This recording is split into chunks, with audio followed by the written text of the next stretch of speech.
Mr. President, thank you for welcoming President Niinistö and me to the White House.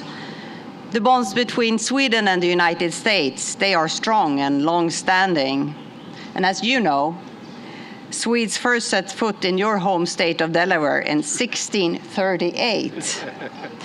And we were one of the first countries to recognize the United States as an independent nation in 1783. And since then, our countries have developed a deep and long-standing friendship through family ties, trade, and mutual interests. And I personally is very much one part of this. But most of all, our shared values and beliefs in democracy and freedom, values and beliefs that are now being put to the test. And today, the situation in Ukraine reminds us of the darkest days of European history. And I must say that during dark times, it is great to be among close friends. And over these past months, we have shown transatlantic unity and strength at its best. Together, we have responded forcefully to Russia's aggression and provided unprecedented support to Ukraine. We have not flinched. And Mr. President, I want to thank you for the massive US support to Ukraine and for your sustained engagement in European society. President Niinistö and I have come here at a historic moment for our countries.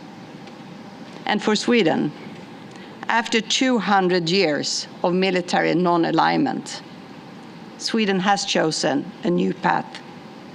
Yesterday, Sweden and Finland submitted our formal requests to join NATO. And Russia's full-scale aggression against a sovereign and democratic neighbor, that was a watershed moment for Sweden. And my government has come to the conclusion that the security of the Swedish people will be best protected within the NATO alliance. And this is backed by very broad support in the Swedish parliament. And with Sweden and Finland as members, NATO will also be stronger. We are security providers with sophisticated defense capabilities. And we are champions of freedom, democracy, and human rights. We have a long tradition of extensive military cooperation with NATO, including all missions. And we are right now ramping up our defense spending, and we will reach 2% of GDP as soon as practically possible. And Mr. President, your support for our country's NATO aspirations for our security are of fundamental importance. And we look forward to a swift ratification process by NATO members. And we are right now having a dialogue with all NATO member countries, including Turkey, on different levels to sort out any issues at hand. In the United States, the Senate is crucial in this regard, and last Sunday, I hosted a delegation headed by Senate Republican leader McConnell in Sweden. And later today, President Niinistö and I will meet Senate Majority Leader Schumer and other leading members of Congress. And we greatly appreciate the broad and strong support expressed by both parties in Congress. But Mr. President, our countries also work closer together when tackling global challenges.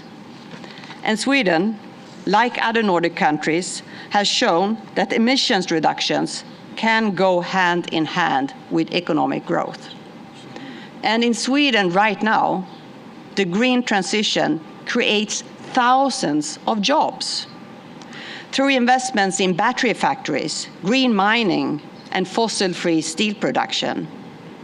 And I actually brought the President a unique example of this, a candle holder made of the world's first fossil-free steel.